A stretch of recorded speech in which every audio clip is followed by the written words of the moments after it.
दोस्तों, संस्कार संस्कार हमें तब अब मिलते हैं जब हम अपने अंदर वैल्यूज डेवलप करते हैं। और वैल्यूज डेवलप करने के लिए सबसे सहल और सबसे सुंदर तरीका लघु छोटी कहानियां होती हैं।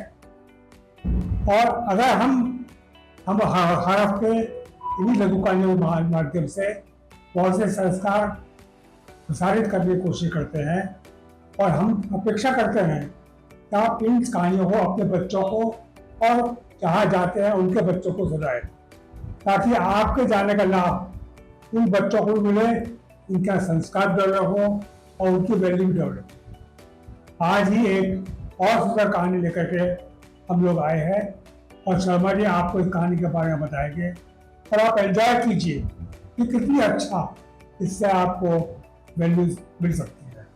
शर्मा जी, धन्यवाद। धन्यवाद गुप्ता जी।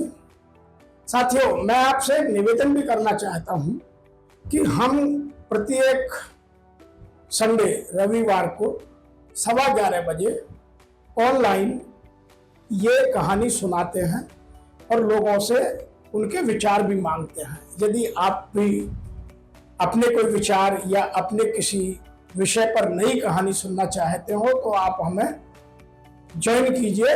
हम वीडियो के नीचे अपना नंबर भी डालेंगे जिस पर हम रहते हैं, और उसको आप ज्वाइन कीजिए और अपने विचारों से हमें अवगत भी कराइए। आइए, कहानी कुछ इस तरह से है। जंगल में एक बहुत बड़ी झील थी। उस झील में बहुत सारे पक्षी रहते थे। उस झील में बगुले थे, उस झील में बत्तखें थी, उस झील में मछलियां थी, उस झील में कछुए थे, और भी बहुत जानवर और पक्षी उस झील के सहारे अपना जीवन यापन करते थे। एक बार बहुत भयंकर सूखा पड़ा। जैसा इस बार एल्निनो का साल है, तो उसको भी मानिए वो भी एल्निनो का साल था। जंगल के सभी पानी के स्रोत सूखने लगे, क्योंकि वो झील भी मध्यम आकार की झील थी। धीरे धीरे उस झील का पानी भी सूखने लगा, तो पक्षी वहां से उड़कर दूसरी जगह जाने लगे। जैसे सारस थी, वो उड़कर बड़ी झीलों में चली गई। या जो पेड़ों पर और पक्षी, कौवे, तोते, मोर और जानवर रहते थे, वो भी चले गए। अब मछलियां और कछुए कहीं जा नहीं सकते थे। बगुले मछलियों को खाते और अपना पेड़ पर बैठकर आनंद करते, और उसी पेड़ के नीचे आकर एक कछुआ बैठता और बगलों से अपनी रोजाना की बात भी करता। तो सब एक दूसरे के सुख दुख की बातें भी करते। तो एक दिन बगुले कछुए से कहने लगे कि भाई कछुआ भाई, हमारी और आपकी बहुत पुरानी दोस्ती है, और ये झील अब सूखने वाली है, तो पानी बरस नहीं रहा है, और जब तक पानी नहीं आएगा तो ये झील में हम सब मर जाएंगे। हमें खाने को नहीं मिलेगा और आप यहाँ नहीं मिलेगा तो कैसे रहेंगे। तो क्यों ना हम भी कहीं दूसरी जगह जहां और पक्षी जा रहे हैं, किसी बड़ी झील में शिफ्ट हो जाए। तो कछुए ने कहा भाई तुम तो पंख वाले हो, तुम तो उड़कर जा सकते हो, मैं तो यहाँ से चलूंगा और वहां तक कैसे पहुंचूंगा, मुझे रास्ता नहीं पता, मुझे झील का नहीं पता, मेरी जो गति है, स्पीड है, वो बहुत स्लो है, मैं कैसे पहुंचूंगा। तो उन्होंने कहा कि पहले हम एक झील देख करके आते हैं, फिर इस पर विचार करते हैं कि आप और हम कैसे वहां तक पहुंचे। तो बगुलों ने पूरा दिन लगाया। एक नदी के किनारे एक बहुत बड़ी झील थी। उस झील में पानी था, कि वो नदी बहती हुई थी तो उसका पानी आता था और एक किनारे से घुसता था, दूसरे से बाहर निकलता था। उन्होंने आगे कछुए से कहा कि इस तरह से यहाँ से कुछ दूरी पर एक झील है, क्यों ना हम उसमें शिफ्ट हो जाएं। तो कछुए ने फिर वही अपनी असहमति दिखाई कि मैं कैसे जाऊंगा। तो उन्होंने कहा कुछ बैठकर सोचते हैं। तो सबने अपना मंथन किया, चिंतन किया, और यह निर्णय किया गया कि हम एक अच्छी मजबूत लकड़ी पतली सी ढूंढ कर लाएंगे, तुम उसे बीच से पकड़ना और हम दोनों बगले उसको दोनों किनारों से पकड़ के लेकर के उड़ेंगे, और तुम रास्ते भर बोलना मत, मुंह अपना बंद रखना, क्योंकि यदि तुमने मुंह खोला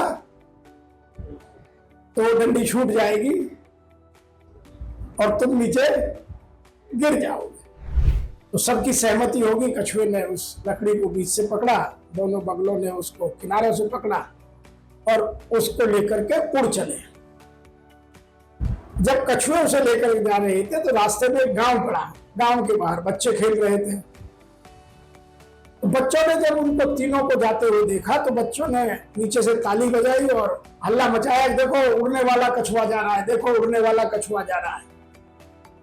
तो कछुआ अपनी महानता के किस्से सुनाने के चक्कर में बोल पड़ा और मुंह खोलते ही जमीन पर धड़ाम गिर करके मर गया। और बगले उस लकड़ी को लेकर के और कहने लगे कि जिसका हमें डर था इस कछुए ने वही किया। तो moral of the story is, इस कहानी से हमें 5 शिक्षाएं मिलती हैं।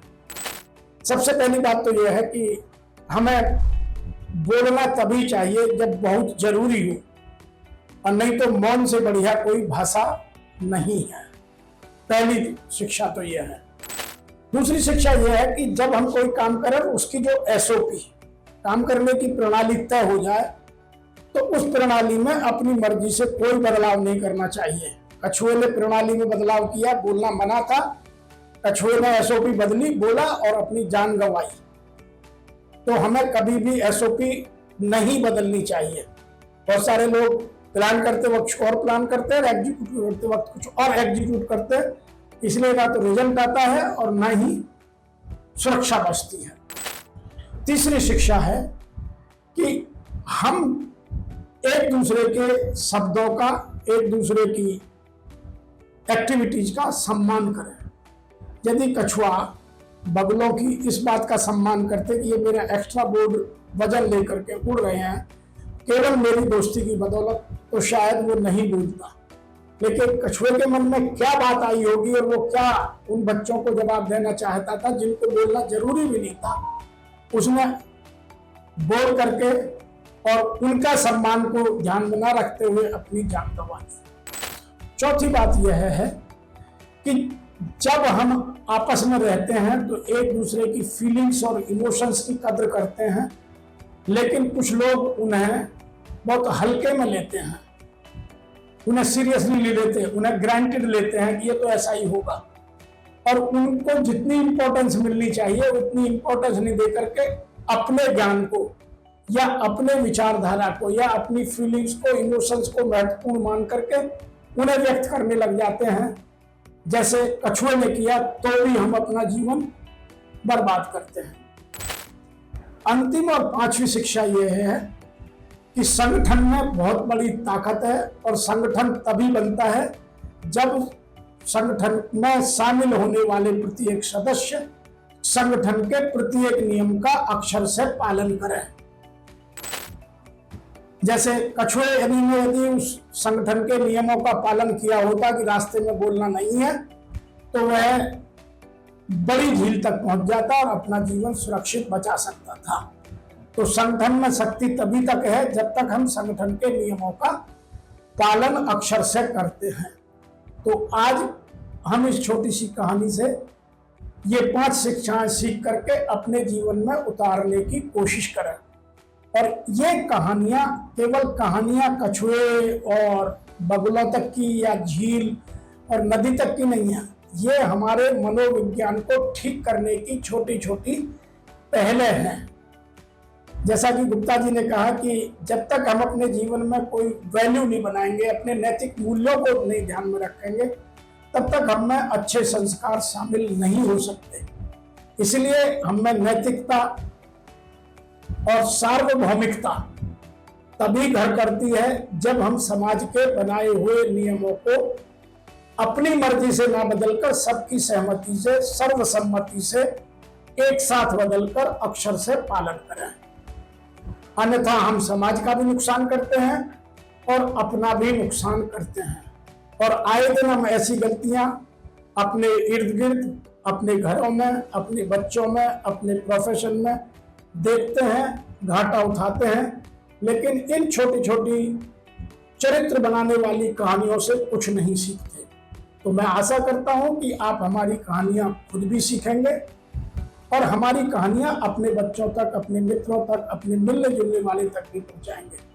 और उन्हें वही निवेदन कि आप हमसे प्रत्येक रविवार को 11:15 बजे जुड़ सकते हैं।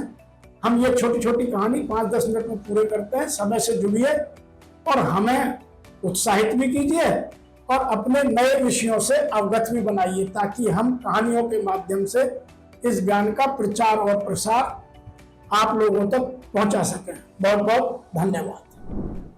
क्या बात है, बहुत ही बढ़िया। इतना अच्छा पिच आपको कहीं और देखने को मिलेगा नहीं।